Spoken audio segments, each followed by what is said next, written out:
Hi, this is Ariel Suave for that new Games Mill gaming channel, and today I'm very excited to be talking about a little bit about Hyper Light Breaker. Some recent news came about 10 days ago, a new video gameplay trailer, and also an early access date for 2025, January 2025. So very excited about that. Hyper Light Breaker has been a game that I've been looking forward to since first playing Hyper Light Drifter in 2016. So I'm super pumped up about that. And we're going to be checking out here the release date trailer that's going to give us some extra information. And I'm looking forward to it. I only watched a little bit of this, about maybe a minute or so. And then I wanted to, watch the whole thing with you guys. And see how we feel, see the things that what they're gonna showcase and how we feel about it. I'm pretty sure we're gonna be I'm still gonna be pretty excited to check out the game. But just find about a little bit more information, because I feel like they've Hard Machine is gonna be in a little bit on the dark, and we're not sure what kind of game it's gonna be, right? Hyper Light Drifter was a top down kind of a, like, action adventure game similar to Zelda, and then Solar Ash, the next game, or the sequel, game successor, I should say, not sequel but successor, from Hard Machine, the developer. And that was more of a platformer, right, with some action elements. And now we're gonna have this new experience, and let's see, let's just check it out. Let's just go and jump right into it. How about it?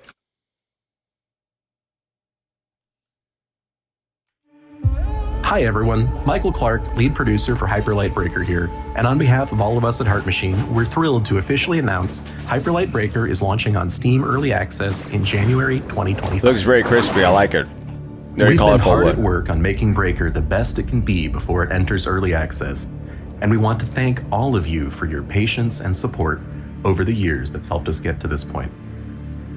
Early Access will mark just the beginning for our players. Throughout Early Access, we'll be adding a ton of content and getting your feedback to help evolve Breaker across the board. Oh, it looks very snappy. Before The action. Early Access begins, Cool animations. we'd like to share an overview of the game and what you need to know before you jump into the overgrowth with fellow Breakers for the first time. Is that a hoverboard? Hyper Light Breaker is a co-op, open-world roguelite set in a brand new realm in the world of Hyper Light, taking place decades before the events of Co-op Hyper Light open Drifter. world rule, like, okay. In the game, you take on the role of a breaker, a warrior, and explorer. The Breakers are an elite organization who have the daunting task of restoring civilization after a huge, world-destroying war. Your mission is to explore Alright. the overgrowth, take down the crowns, collect and assemble their scattered memories, building and establishing order as you set out to destroy the crown's leader, the Abyss King, who rules the overgrowth. The Crowns know the secret of the curse within the overgrowth, and it'll be up to you and the rest of the Breakers to uncover the truth. Like with our previous games, Hyper Light Drifter and Solar Ash, exploration has been the heart and soul of our world design since the very beginning of Hyper Light Breaker's development. It's all about exploring the overgrowth to the fullest, while collecting unique gear to create different builds and destroying hordes of enemies to get one step closer to uncovering secrets and overcoming the Crowns and the Abyss King. The Overgrowth is a vast, ever-changing world with large-scale open biomes and deep labyrinths, where you'll carry out your mission to defeat the Crowns. To do so, you'll need to take down elites to get the keys needed to open the gates for each crown. As you explore, you'll discover that the biomes within are procedurally generated with unique layouts, enemies, loot, and rewards, leading to multiple playthroughs, so you'll never see the same world twice. Explore the overgrowth to the fullest and see what, or even who, you can find in each run. With the Abyss King's control... So I'm gonna stop it right here, since I want to, share a little bit of what I'm thinking while we're watching this. It kind of like reminds me a little bit of Risk of Rain, right? I don't know if I'm the only one getting those kind of vibes, but kind of like Risk of Rain. Obviously, the difference here, major difference, I would say, apart from obviously the visuals, but in terms of the gameplay, is like, Risk of Rain 2 specifically. It's level based, right? You're in an area, you're in a level, and then you proceed to the next level. But it definitely has those roguelike elements. You are upgrading your gear, getting new stuff, and it seems very similar to that. And Risk of Rain 2, as well as they just announced here, or have announced before, it's co-op. So very similar in that way. So I'm not sure how it's gonna be able to differentiate itself from Risk of Rain 2. Obviously, this in this case, which is I think a great idea, and I don't think it was originally intended. But the fact that it's an interconnected world, an open world, and you're just gonna travel to different like biomes within the world, I think that's definitely improvement over Risk of Rain, and it feels like it feels a lot more cohesive in terms of the world and world building per se. So that's pretty awesome. Obviously, then the combat is going to be, I saw obviously as well. Risk of Rain is mostly combat is remotely focused, or just, what I'm trying to say is by guns. Here we saw like there was some close combat, so obviously that's something I think that they're gonna use to differentiate themselves, and I'm all up for that. I love those two changes, but I wonder if we're gonna go even beyond that, how the gameplay loop is and how you're gonna have different builds and stuff like that. So different loadouts. And I wonder how the different emergent gameplay mechanics might interact with each other. I hope it's so much more than Risk of Rain, right? Because Risk of Rain is nice, it's a good game, but I feel like it's definitely some lacking in some ways, at least for me personally.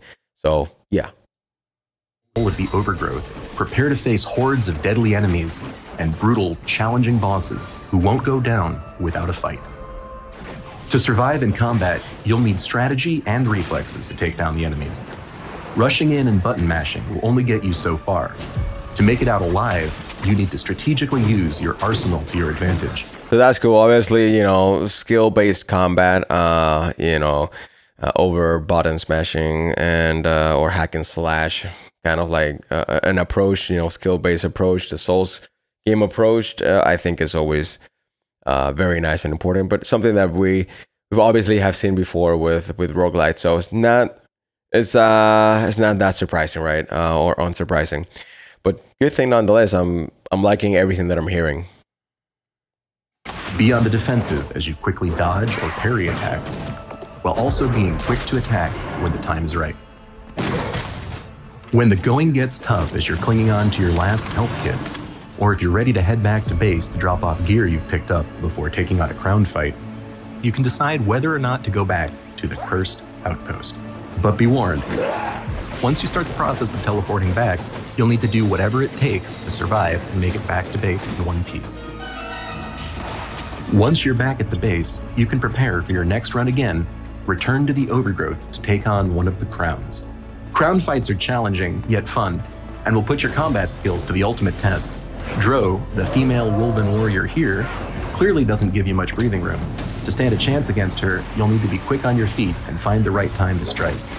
For early access launch, there'll be 2 powerful crowns to fight, including Dro, and more will be added throughout early access. Death doesn't So only mark the end of your two adventure in big boss Hyperlight fights Breaker. for early access. It's just the beginning, as you'll be able to make progress in multiple ways in between runs. to Not get the much. Cursed Outpost. Right, From improving your- not much, considering if I understood that correctly, only two main bosses or 2 big bosses for early access, and I say that it doesn't sound like much, considering that the game has been delayed in early access for 3 times approximately. They have changed the release date. I think originally it was set to release in 2023 early access. Then it got delayed to June, July, or August, around there. Summer 2024. And then that got delayed as well. And now we're getting a new release date for early January 2025, which I think they're definitely going to be releasing. But considering all those delays, we're talking about 1.5 to 2 years of a delay from their original estimation. 2 bosses sound very little. We'll see. We'll see how much of the other content and everything else that they have around that is going to keep players hooked, and also the speed of how many how much they're going to be updating the game. What is the speed? What is the consistency? That all the terms. If they have good consistency, then I think it should be definitely fine, smooth sailing. But we'll see. I mean, I was definitely expecting a little more, but yeah. stats to getting new abilities and gear, or decoding memories to piece together each crown's story. Dying and retrying will allow you to get stronger, help the cursed outpost flourish, and be one step closer to completing your mission of stopping the Abyss King.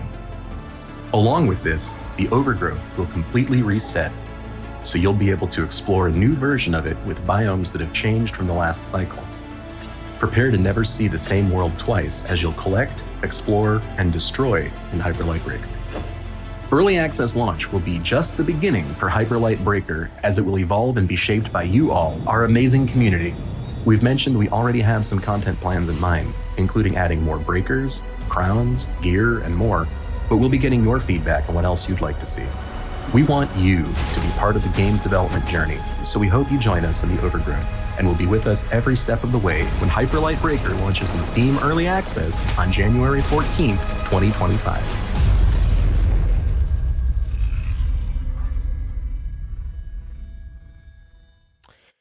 So there you go. So yeah, from what I saw, nothing groundbreaking. I don't think their intention is to, reinvent the wheel here, and that is a sensible decision. Again, it seems very similar to the core is really a roguelite experience, and what if we have played other roguelikes, and if you have played other roguelikes in the past, you definitely all the cues and whistles and stops are right there, right? You have the procedural generated levels, and then you have the the roguelike elements of getting stronger. If you die, you lose everything or mostly everything, and then rinse and repeat. Again, and it really reminds me a lot of Risk of Rain, and I'm not trying to really compare the two, because I want a Hyper Light Breaker to really be its own thing. But it definitely seems like it's taking a lot from other inspirations. And yeah, Hyper Light Drifter was the same thing, right? Yeah, Axel, Alex, Preston's influences or inspiration for Hyper Light Drifter was, a combination of Zelda, Link to the Past with Diablo 1, and obviously, everybody's taking from each other. Everybody's getting inspiration and ideas from everything that they have played before, watched, or consumed in some way.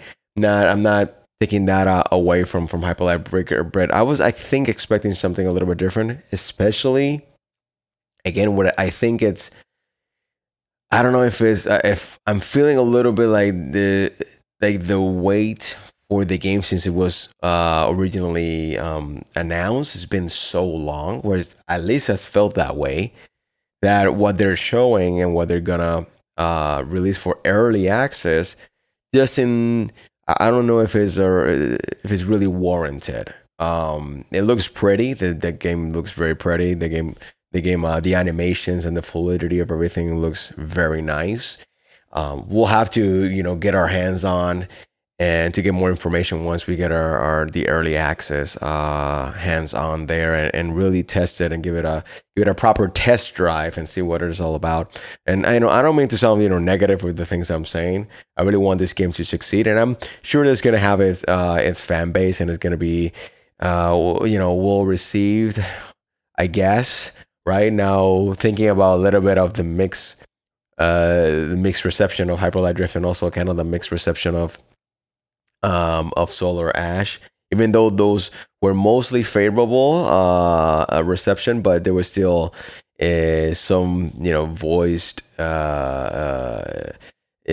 concerns about certain aspects of both of those games, and a hope for Hyper Light Breaker that this is going to be the overwhelmingly positive, or absolutely mostly positive receptive game, because I don't think I'm the only one that has been expecting this game to come out, the successor, a more direct successor to Hyper Light Drifter, and see, how successful it is. And this artwork is pretty freaking cool. The world and the designs, definitely Hyper Light, the Hyper Light world or universe, the Overgrowth, definitely does an excellent job. So, yeah. that's it. Hopefully, we're gonna get more information once we get our hands on January. So, hope you guys enjoyed. Taking a little bit of a look into Hyper Light Breaker, and hopefully we get some more information soon. And I'll be sharing that with you guys.